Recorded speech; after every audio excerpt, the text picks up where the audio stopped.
So this dude built a whole-ass professional race car team by ripping off people who were broke. He sets up these super simple, friendly-looking payday loan websites. You need cash fast? He's your guy. But there's a catch hidden in the fine print that is designed to absolutely ruin you. This is Scott, and before this whole mess, he's already a convicted felon for a bank fraud thing he did years ago. So he gets out of prison, and he's looking for his next big play. He sees the internet starting to pop off, and he sees regular people, hard-working people, getting squeezed for cash between paychecks. And that's where he gets his light bulb moment. Online payday loans. It's the Wild West. Nobody's really regulating it yet. And Scott decides he's going to be the new sheriff in town. He launches a bunch of companies with names like Ameriloan, Cash Advance, and One Click Cash. They look legit. The websites are clean. The process is easy. You just need a job and a bank account. You need $300 to fix your car so you can get to work? No problem. Fill out the form, and bam.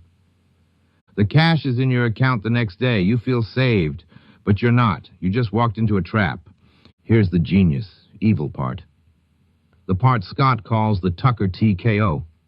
When you sign up, you think you're agreeing to a simple loan. You borrow $300, and you'll pay back maybe $390 on your next payday. Sucks, but you can handle it. Except that is not what you agreed to in that wall of text nobody ever reads. What you actually agreed to is that on your payday, the company only withdraws the fee, just the $90. And then it automatically renews the loan for another 2 weeks, with another $90 fee. So you think you're paying it off, but you're not. They take $90 out of your account. 2 weeks later, another $90. 2 weeks after that, another $90. It just keeps happening. We're talking people who take out a $500 loan and end up paying back almost $2,000. And they still owe the original $500. It's a money printing machine running on human desperation. And the money starts flooding in. Not thousands, not millions, billions, with a B. So what does a guy do with billions of dollars made from a morally bankrupt business? You'd think he'd lay low, right? Fly under the radar? Scott does the exact opposite. He wants to be famous. He has a childhood dream of being a professional race car driver. So he doesn't just buy a Ferrari. No, that's for amateurs. Scott founds a whole-ass, top-tier professional racing team. He calls it Level 5 Motorsports. And we are talking legit. He hires the best pit crews, the best engineers. He buys the most insane cars. Daytona prototypes, Porsches, Ferraris, Audis. He's spending hundreds of millions of dollars. The same money that was being sucked out of the bank accounts of nurses and teachers is now being bolted onto a carbon fiber chassis. The logos for his loan companies are plastered all over the cars. He's literally flexing his scam in front of the entire world at 200 miles an hour. And here's the craziest part. Scott isn't just the owner in the fancy skybox. He puts on the helmet, he gets in the driver's seat, and he's actually good. He starts winning. And winning, and winning. He wins the 24 hours of Daytona twice. He wins the 12 hours of Sebring. He becomes a U.S. national racing champion. He even ships his whole operation over to France to compete in the most famous race in the world, the 24 Hours of Le Mans. He's on TV, he's getting interviewed, he's spraying champagne on the podium, he's living this incredible public double life, a hero on the track, a predator online. But while he's living his dream, the nightmare is starting for his customers. People are losing their apartments. They can't afford groceries because their bank accounts are being drained by these never-ending fees. They start complaining. A trickle of complaints turns into a flood. They write to the Better Business Bureau and their state's attorney general. And the states start to notice. Regulators in Colorado and California and New York look at this and go, whoa, this is super illegal. They send cease and desist letters. They sue him. But Scott just laughs. His lawyers send back a letter saying, you have no power here.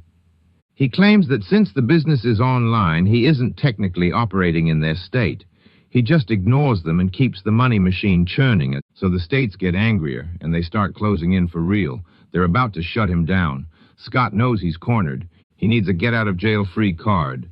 And he finds the most insane, diabolical loophole you can imagine. He goes looking for Native American tribes. He finds a few small tribes in Oklahoma and Nebraska, and he makes them a deal. He says, listen, I'll sell you my payday loan companies for a fraction of what they're worth. In return, you just have to say you own them. I'll still run everything. I'll keep all the profit. You guys just get a flat fee, like 1%. Why? Because Native American tribes have what's called sovereign immunity. They're considered their own nations. They can't be sued by state governments. So now, when Colorado comes knocking, Scott's lawyers can say, "You can't touch us. We're owned by the tribe. We are a sovereign nation. Go away." It's a brilliant, slimy move. He's basically created his own corporate tax haven on a reservation, and he thinks he's completely bulletproof. The race cars keep roaring, and the scam keeps running, now bigger and faster than ever. He thought he beat the game, but he forgot one thing. While states can't touch a sovereign nation, the federal government absolutely can. The Federal Trade Commission, the FTC, sees the thousands of complaints. They see the billions of dollars, and they see right through the tribe scam. And they label Scott's operation the #1 domestic threat in online lending, and they launch a massive federal investigation. They start digging, they interview former employees, they subpoena bank records, they track every single dollar from a victim's bank account, all the way to a new set of tires for a Le Mans race car. It's a massive RICO investigation, the kind of thing they use to take down mob bosses. The walls are now truly closing in, and this time they're made of steel. This is the climax. The FTC doesn't just sue him. They go to a federal judge and they get an order to freeze every single asset. All of it. The hundreds of millions in bank accounts, the private jet, the multi-million-dollar mansion in Aspen, and most importantly, they seize Level 5 Motorsports. The entire race team, the cars are locked up, the crew is sent home, the dream is over, it all evaporates in an instant. One day he's a racing kingpin, the next day he has nothing. But the feds aren't done. The FTC case was just about the money. Now the Department of Justice comes for his freedom. Based on the FTC's evidence, they hit him with a massive criminal indictment, racketeering, wire fraud, and money laundering.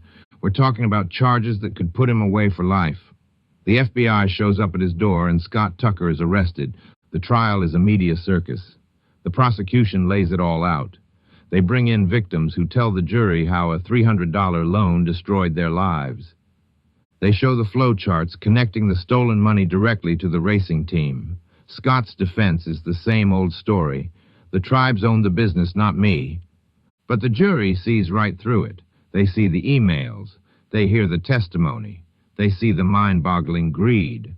After a 6-week trial, the verdict comes in. Guilty on all 14 counts. The judge is furious. He calls the scam a deception of historical proportions and tells Scott he ran his business with the heart of a criminal. And then comes the final resolution. The judge sentences Scott Tucker to 16 years and 8 months in federal prison. And on top of that, he and his businesses are ordered to pay back $1.3 billion to the 4.5 million victims he ripped off, from the podium at Le Mans to a cell in a federal penitentiary. The fast life came to a dead stop